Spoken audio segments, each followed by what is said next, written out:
The following program is a special presentation of the Big Ten Network, produced in association with the University of Wisconsin.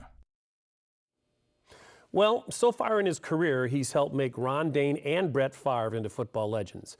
And he has the steak dinners to prove it. But now he's embarking on another challenge, a new career. Join us as he reflects on what he has done and where he is going, which is appropriate because this show is called Wisconsin Reflections. Stay with us.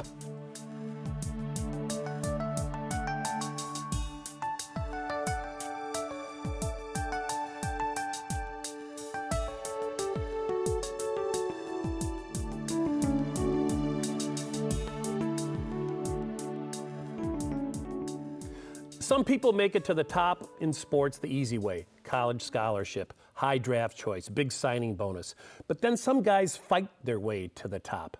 Small high school, college walk-on, drafted 224th out of 254 in the NFL draft, and yet through smarts and the ability to see opportunity and seize it, they succeed. That's what Mark Tauscher did, and along the way he helped create the careers of Ron Dayne and Brett Favre, and a legend for himself as well. Mark, welcome back to Madison. Thanks, John. Good to see you. You too. First time in 20 years you're not playing football this year. How are you doing with that? It's a weird transition. I'll bet it is. Fortunately, you try to do other stuff, but your life has been kind of ingrained in football for so long. You're in a new rhythm now. Trying to. How's that working out? Well, with having an 11-month-old, that kind of changes things up a little bit. Yep. But it really just, you have to kind of fight having the idle time. You try to find stuff that you can go and do and trying to stay busy. Some guys lose their way with that. Some guys, after that 20 years and the adrenaline of competing, struggle with this time in their life. Well, I don't think you can ever really replace that. Right. And I think that's something you get trained to kind of, get a transition and find something else to do. But there's, you've worked your whole life to kind of get to that position. And then when your time is up, you have to figure out what are you going to do next and kind of look at it as a challenge in its own right to kind of find the next step in the next phase. What do you miss the most? I think you can't take away the camaraderie and the stupid stuff like playing cribbage and playing sheephead and the games are great. A lot of the practices, I'd be lying if I said I missed that, but the games and just the going to battle with guys to try to using that one goal to trying to win football games is a lot of fun. How's your body? It's for having, I don't know how many starts I've had and all that stuff. 134. There you go. That's 132. Excuse me. You can give me the extra two. I'll take them. But for the most Does part, it affect your pension? I feel okay. I've had a couple of major injuries in that. Couple big knees and a shoulder, right? Yeah, and that so that's the stuff that I think moving forward is probably we'll have to work on as time moves forward. How's your head? What?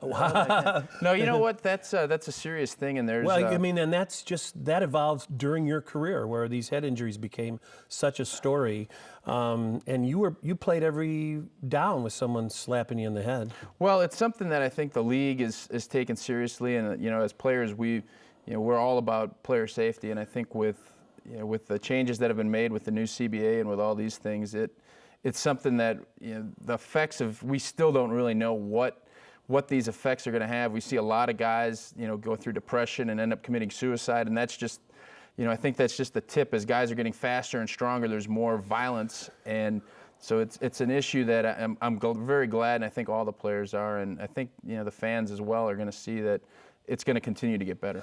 You started out in Auburndale. What'd you weigh when you walked on at Wisconsin? 285 pounds. Oh, really? Okay, so you were pretty big. You didn't put on a whole lot, and you played college ball at what? 310-ish? Depends when. We had we went down to Georgia, or we played Georgia in the Outback Bowl. Sure. And we got stomped pretty good. Yeah. I was a backup, obviously, and we came back, and there was a mandate. We're too slow. Yeah. And that's here something. You are. That looks good. But yeah. It was just something that I think we, as a staff, they came and said we need to, these cats are quick, and from then on we, had a lot of great success. How did the game change from the time you started playing high school ball till the time you retired in the NFL? It's hard to talk to someone who's still in their, early 30s, but you're a veteran, and you must have seen a lot of changes. What were the big changes that you saw through your career? Well, I think when, just in my own mind, playing at Auburndale, and then I came down to Wisconsin, the change there was dramatic. Yeah.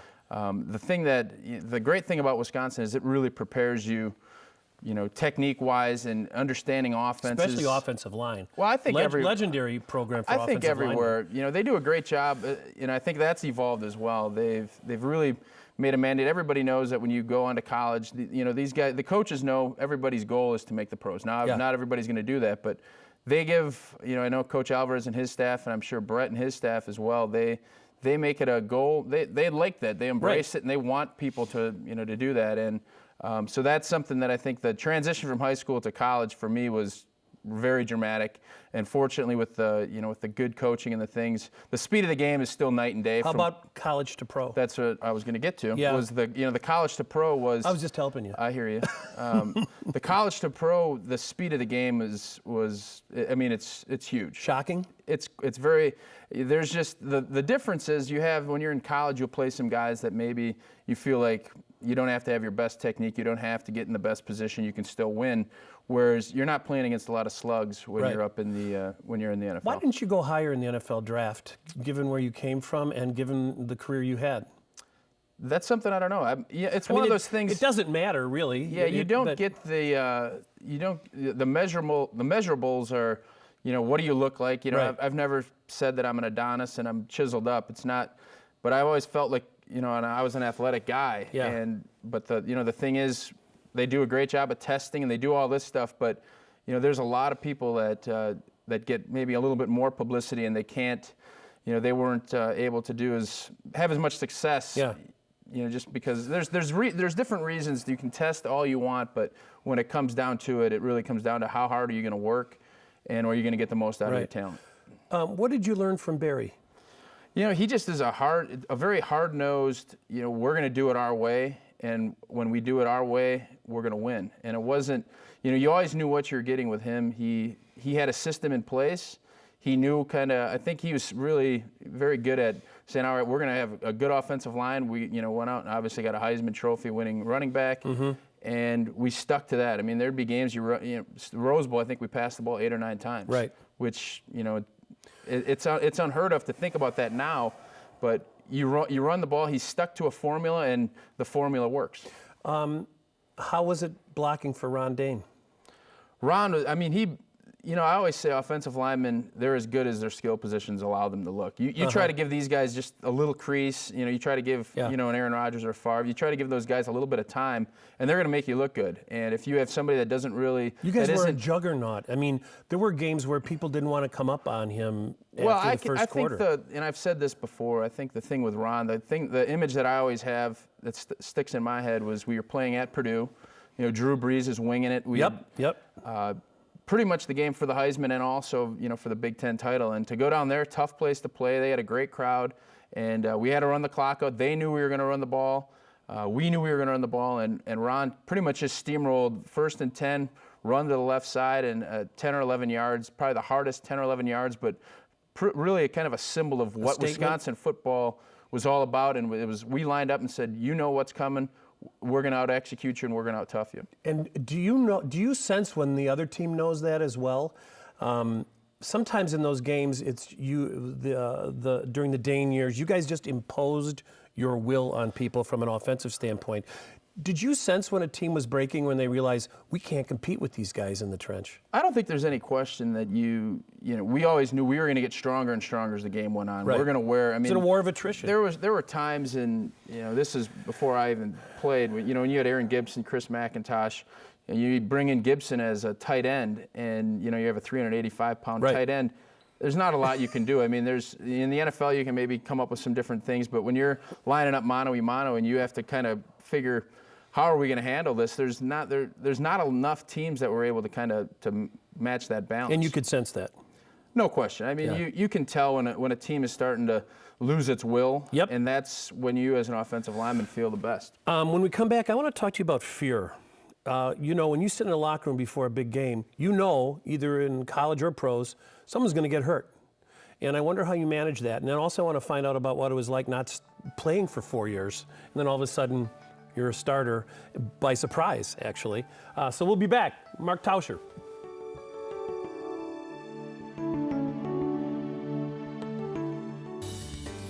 This program is a production of the University of Wisconsin-Madison. If you have comments about this broadcast, please email them to programming@uc.wisc.edu.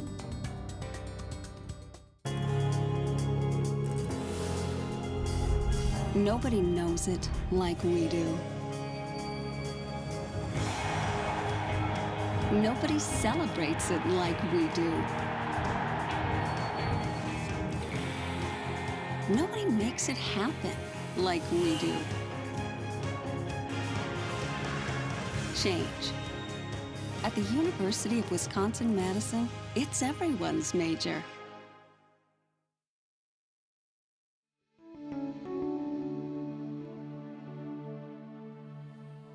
We're back in Madison in the basement of Vilas Hall with Mark Tauscher back on campus. You sat for 4 years and then you got a 5th year and a chance to start. And that was a little bit of a twist of fate, right? You thought you were wrapped. Yeah, it's, things always kind of happen for a reason. And, like I said earlier, I came from Auburndale High School, very small. Central Wisconsin. Yep, and didn't really have a clue what I was getting myself into. So the first year I looked at whole dummies. Why did you walk on? Were you encouraged to walk on? No, I was fortunate enough. Auburndale's a juggernaut, especially in the 90s in basketball. And I didn't really get any looks Division I. But we made it to the state tournament. We were playing Dodgeville. Good double overtime win. Sure. We were able to pull off.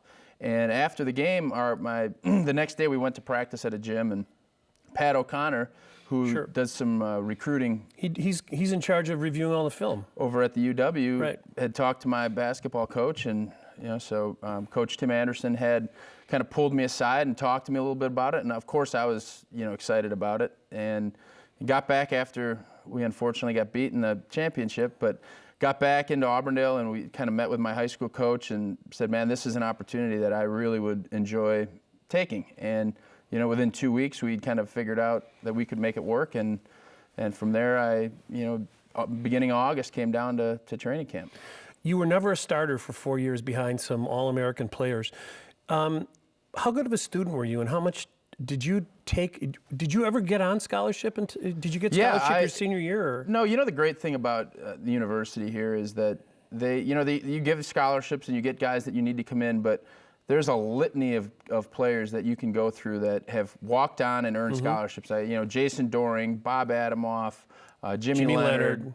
This year, Jason Aberderis. There you go. So that's just I think it really is a great sign to the guys that if you perform and work hard, good things will happen to you and you're going to be rewarded. Right. And that for me, my third year I was able to crack the 2 deep, and that's when you got your ride. I was able to earn a scholarship, good, and then. The next 3 years I was able to. Were you a do farm that as well. kid? I was. Okay, dairy farm? Yep.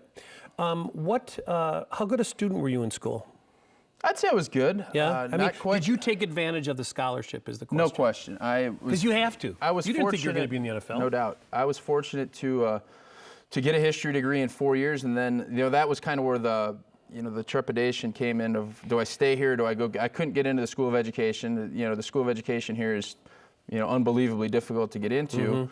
And so I wasn't able to do that, and I wanted to teach. So I needed to get my. So were you going to be a high school coach and teacher? I was going to teach. I wasn't real sure. I was just trying to get into the School of Education, and I had the grades I thought to do it. It just didn't work out. So as I finished my degree up, I had 1 year of eligibility left, and decided to head down to Youngstown State, where Jim Tressel was the coach, and a family friend actually kind of pushed me in that direction. And so I went down, met with him, spent a whole day with Coach Tressel, and as luck would have it, ended up running into Coach Huber and Coach Palermo down at the Kentucky Derby. Sure, they were the assistant coaches for Barry, right? Yep, we were putting our trifecta bets in. And sure, having a mint julep. Next thing you know. Things work themselves out. And so how did they figure out you had another year of eligibility? That's the stuff that legends are made of, right there. I think it was over like the 6th or 7th race at, the prelude to the Derby. Sure. So, no, I was very fortunate. And then when I sent in for my transfer papers, I was, Coach Alvarez, and he asked me to come back, and nothing promised, which was fine. There was a couple of guys that were looking at starting.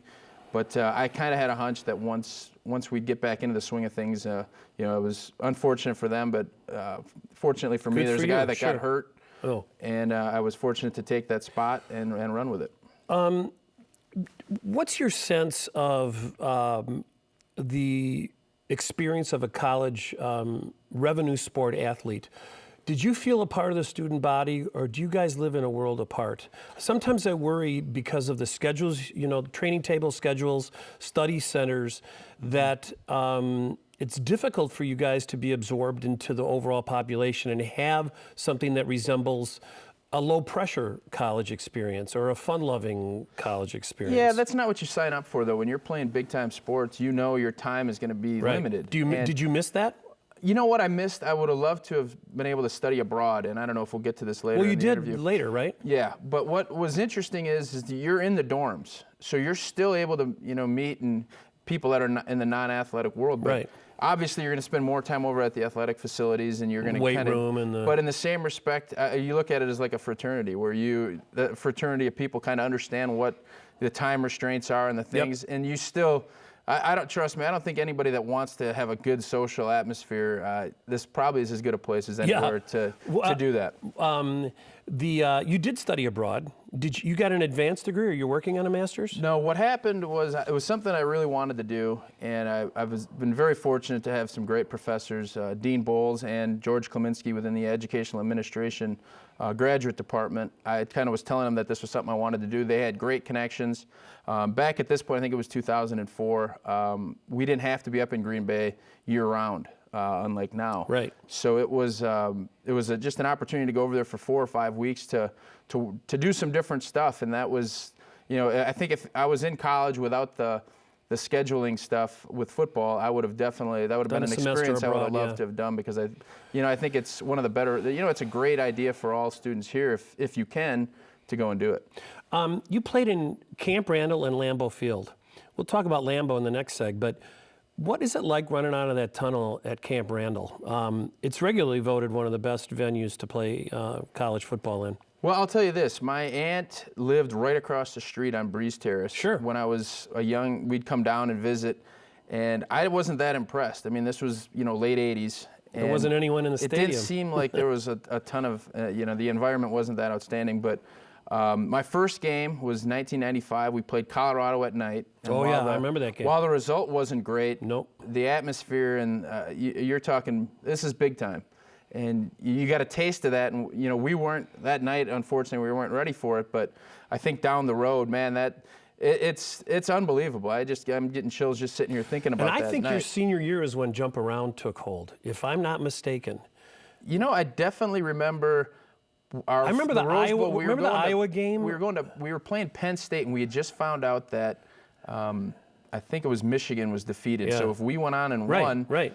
We were going in the jump around. I can, the fourth quarter is, a night game, or not a night game, but, late dusk. Yep. And actually, I know Eric Weisen and one of my good buddies was one of the co-founders of that how that whole thing got started. Yeah. So it was, that's a tradition, and it is, as a fan just going back to the game this weekend, not quite the drama, but what a great atmosphere that provides. All I love watching, we'll come back, we'll talk about it, but are the visiting teams seeing it? Because it's all they can do not to jump around, which I think is interesting. When we come back, I want to talk to you about playing with Brett Favre. And we'll be back. Mark Tauscher.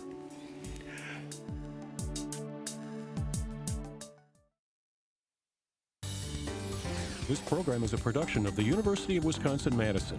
If you have comments about this broadcast, please email them to programming@uc.wisc.edu.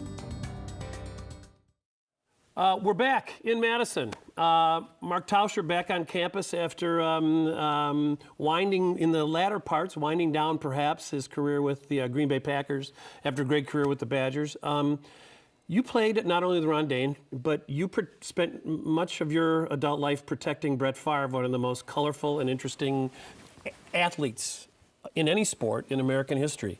What made Brett Favre so good? Well, he's a great player. Great talent, and he was infectious. Guys wanted to be around him. Guys, everybody believed in him, and I think that's when you're talking about an NFL franchise. If you don't have a quarterback you believe in, you have no chance. What was he like in the huddle? It depends on the situation. Yeah. You know, when it was time for, I think he was great at kind of gauging the situation. When it was time to kind of yell and get in guys' faces, he'd do that. Maybe when things weren't going well, a little levity was good. So he understood the team, and he understood how everybody looked at him to kind of get a gauge as far as, you know, are we okay? And that you never wanted to show panic. And I think that was something he was really good at. Why was he able to be so good? Even though he was physically strong, he had a great arm, but you talked about it earlier in the first segment, the intangibles. He had a sense of the dramatic that was unbelievable. Well, I think situationally aware. I think what gets overlooked with him a lot is his preparation. Really? You know, I think people think of him as, you know, a gunslinger. And right. And Playground. Now, granted, I think when we'd get behind a little bit, the gunslinger part came out a little bit more. But yeah. Man, he prepared. He knew what was coming, you know, with blitz protection, or blitz pickups and things like that. He studied film. He understood the grand scheme of where stuff was coming from. And in this league now, it's all about anticipation. If you don't know what's coming and where you're going to go with that ball, you're going to have a rough go. And his anticipation was outstanding. What is it like being a professional athlete compared to being in the college realm? What was not on the field but off the field? What's the transition? A lot better pay. You get a lot better pay. Should you have been paid in college?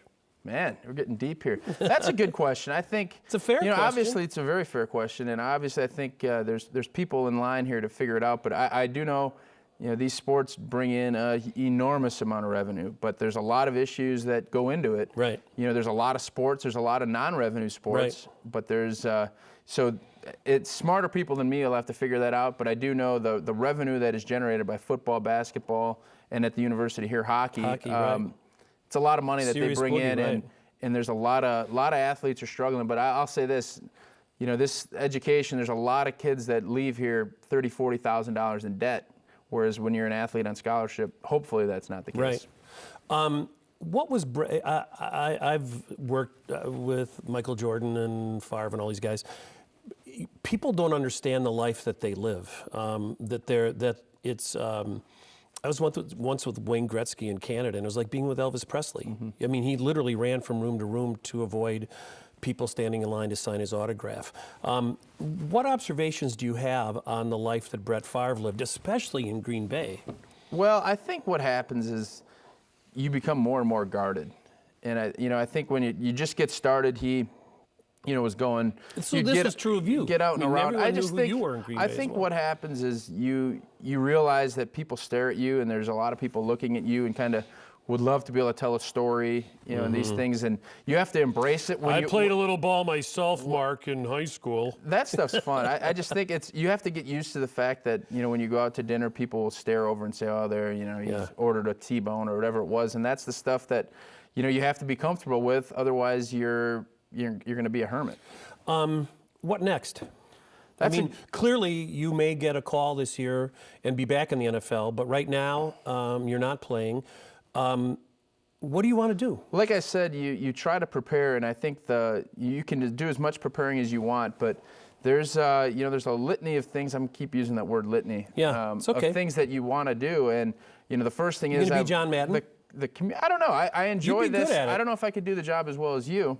But there's something to be said. I obviously I love football, and I love to analyze it. What would you do differently than what's being done now? You're a smart guy. You observed, how all these people covered games. What would you bring to it that other people aren't doing? I think the hard part is guys try to go overboard with their criticisms to make a name for themselves. Right. And I think that's something you realize how difficult playing is, and that there's going to be mistakes and things are going to be made. I think just trying to explain the nuances of what's going on, and maybe I don't think there's a lot of guys that will kind of analyze it and say what's going to happen beforehand. I love too the secret code. Like, when is a cut block not that you do, or when you sack someone, do you not roll and twist his leg? There seems to be unspoken rules that sometimes I wish guys would explain. Maybe they're not, but sometimes it seems like that. Well, it depends. If it's if there's a defensive lineman doing the commentating, they're going to say you should never cut block, and if it's an offensive lineman saying it, you want to cut every play. Right. So there's a fine line, but I think for the most part, guys do a great job, and if you can inform them and maybe give a little snippet that nobody knows about, that I think is what people are interested in. Well, if you do it, I hope you come to work looking like this, because I think everyone wearing a $3,000 suit to talk about a football game, I wish people the or $100 suit, a $30 jacket. Hey, Mark, welcome back. John, thanks for joining us, man. You bet. And I wish you nothing but the best of luck, and congratulations on the son. Thanks a lot. And the marriage. Mark Tauscher, how great is he? Join us again for Wisconsin Reflections on Wisconsin. Thanks, everybody. Good job, man.